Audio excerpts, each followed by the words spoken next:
Now we'll go ahead and drain our lower unit oil. We're going to pull this plug here out, and then we're going to pull this plug here out and just let it drain.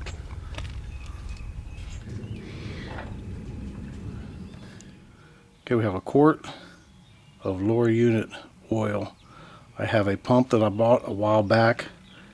You just turn this where it says open and it pops up, and then we just pump the oil right into the lower unit. Okay, let's go ahead and wipe this off. I'm going to go ahead and put this in there.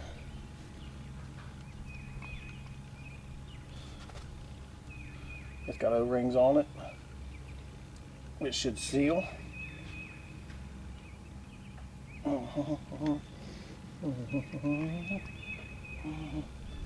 Okay. Now all we're going to do is pump our oil back up into the lower unit.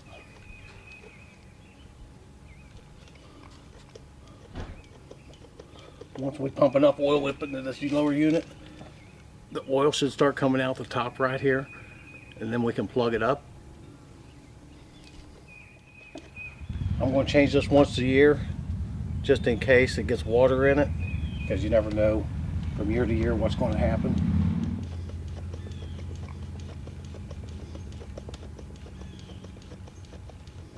Okay, now we've got oil starting to come out the top.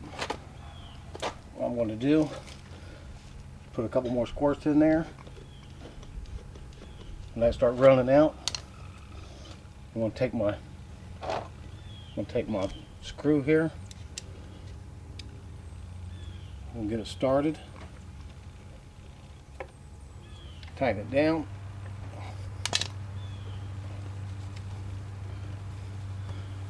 I'm going to put one more squirt into there.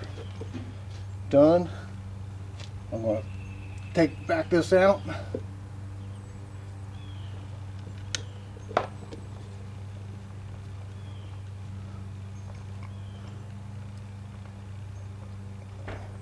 I'm going to start this screw in there.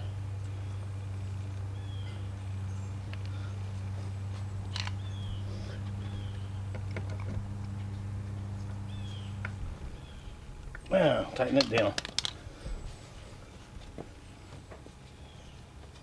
Now there may be different ways to do this, but that's how I do it.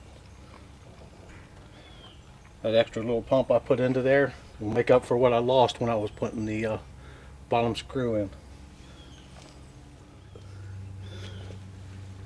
As you can see, the oil didn't really need changed, but I changed it anyway. Now we're going to hook the water to it, start it up, and let it run for a minute.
Okay, after you take care of your lower unit gear oil, come up here and grease your steering. That will make it a lot easier for you to steer the boat. Go around and go down here, and you got a grease fitting for the motor itself that's connected to the shaft. These are the only 3 grease fittings that I could find.